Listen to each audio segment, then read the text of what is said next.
Eugene, I understand, Yes. have not seen it before. No, I hadn't seen it. I don't know why. I just hadn't seen it. So I was both sort of stunned, overwhelmed by the comedy. It was extraordinary. It was so neat, so clever. To be as funny as that. I mean, not us, but to be so amusing, but then fast, it's so unpleasant. It's an amazing piece of work. I'm stunning. And what's your response to it, Clive? Well, I'm delighted I saw it here on a big screen. I think I've once caught it on some channel on the telly, or half caught it. But it was 40 years ago, and when they went to the Coburg Hotel, I remember that I dressed for my first scene when I met him in the middle of Park Lane, actually. And I'd never met Mr. Hitchcock because Irene Lamb, the casting director, had cast me as the whatever his name was. Johnny. Thank you very much, Johnny. Johnny. And so I do have an amusing story to tell about the very first, because I'd never seen Mr. Hitchcock, and he'd never seen me. I don't know, he probably had.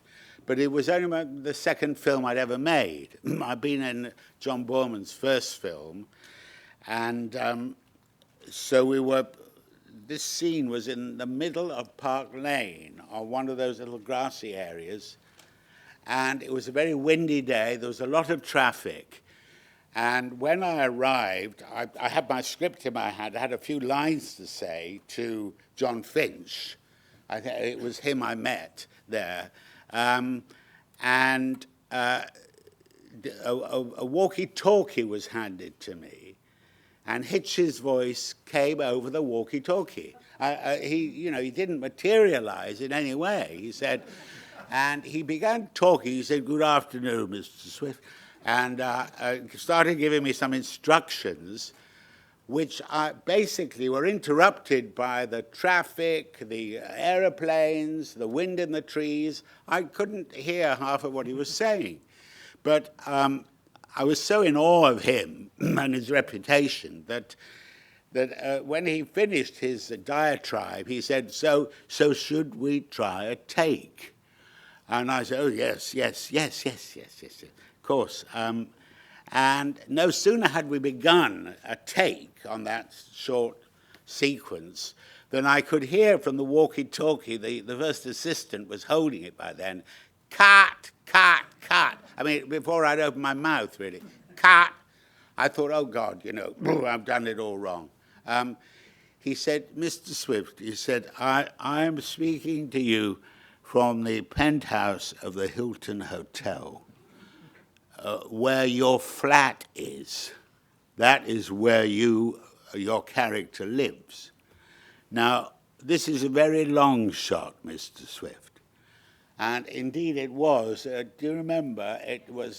We were, tiny figures down there. So I cast aside my script. He said, basically, all I want is a very large gesture with your right hand to show that up there is where you live, and you're quite willing for Mr. Finch to stay with you for the night. That is basically what the shot is about. And I just thought, really, Matthew, the whole difference between, because I'd spent I'd spent 10 years on the stage, basically, and the difference between cinema and the theatre came home very hard to me, because I was looking at my script, was I going to get the lines right? It wasn't about that at all. It was this very long shot indicating something quite else, something cinematic. That was my first introduction to, and I still didn't see him all day, actually. What kind of instruction did he give you, Jean? Well, my first piece of information was I was wandering around in Soho. I was waiting to interview him, you know, to do an audition or something. And suddenly he turned around and said, oh, you've not what I thought you'd be like. I said, oh, well, why? What, I could be something else. And he said, no, I noticed you wore glasses. I said, well, I do wear glasses. He said, well, that's why I cast her. I said, and that's all? He said, well, yes, that'll do. That was all I needed to know, was to see. Were those your own glasses? Because I was. wondered about. Yes, I was short-sighted, and so I thought, my God, this is the first time. But of course, I didn't like it. I always wanted to take them off, and I would try to sneak them on and sort of look sort of. And he said, no, I don't want to. Just leave them on.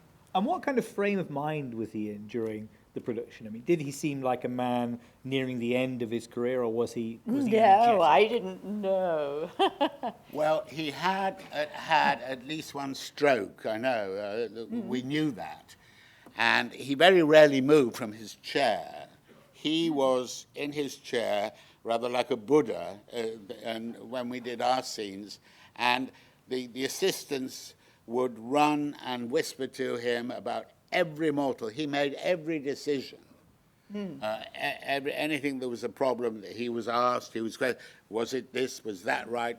And he would just sit there saying yes, no, all that. From time to time, he would say how boring the whole thing was, because he'd storyboarded.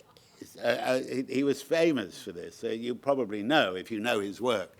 He'd storyboarded the whole film a year before, which meant that every single shot had been planned. And I remember I'd never met Billy Whitelaw before, who played my wife. And so we, you know, as actors do, when we first met, we thought, how long have we been married? Well, were we living here? Was this, because we had this pub in France. Actually, I'd totally forgotten that, I must say. That was a revelation this afternoon.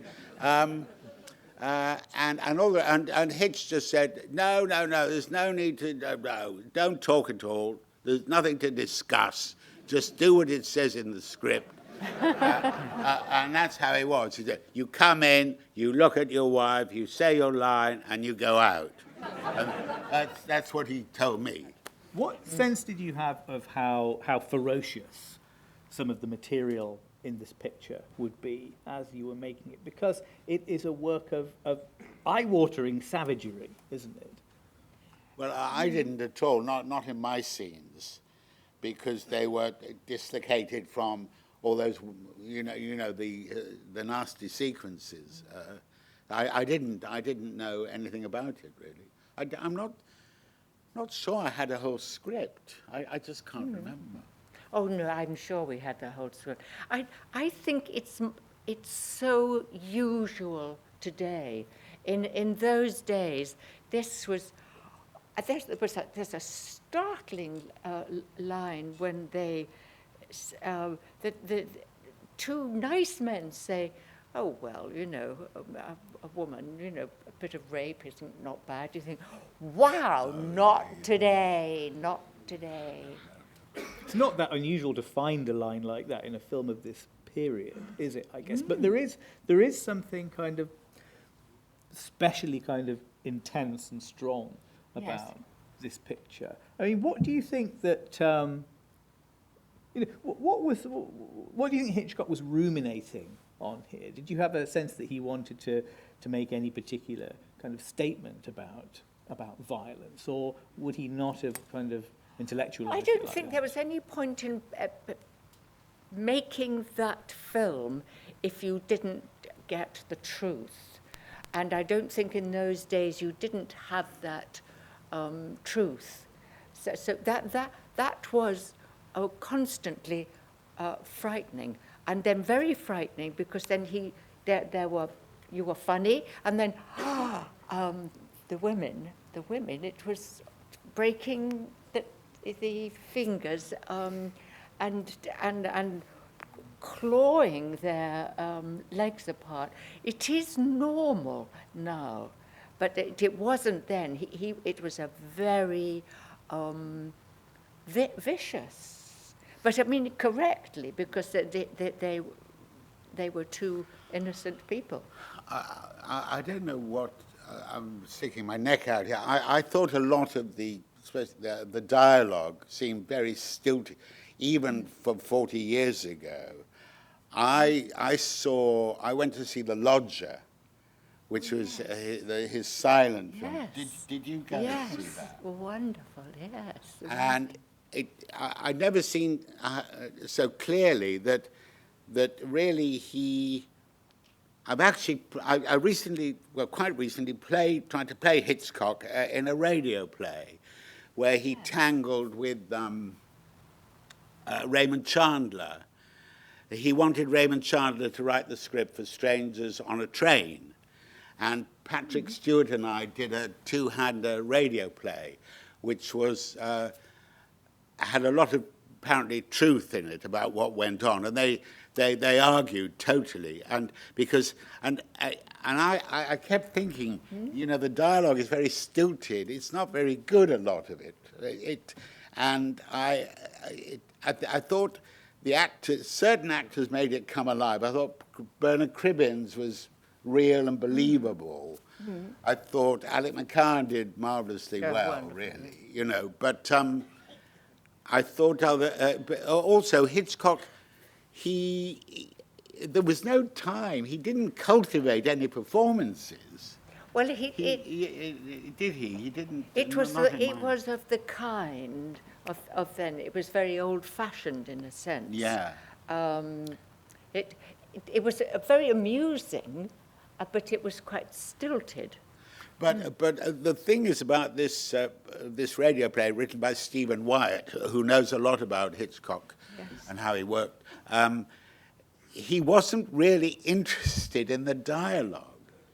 Even the opening shot here, I thought, as we were approaching Tower Bridge, which looked more like a guillotine than I've ever noticed it being before, and that wonderful tug and the smoke going behind. I thought, you know, this is all about the camera. It's all about the visuals, really. And he himself was not really, he kept saying to Chandler, oh, just write something. You know, I want you, because you're such a good writer, write me some great dialogue, you know. And Chandler kept saying, but we've got to agree about the motivation and what the people are up to. And he said, Hitchcock said, I'm not interested in that, just write it. I think Frenzy is a particularly different kind of film, and because there was never anything like that before, of the work that he did, that was so blatantly comic. In this sense, it was creepy, Right, funny.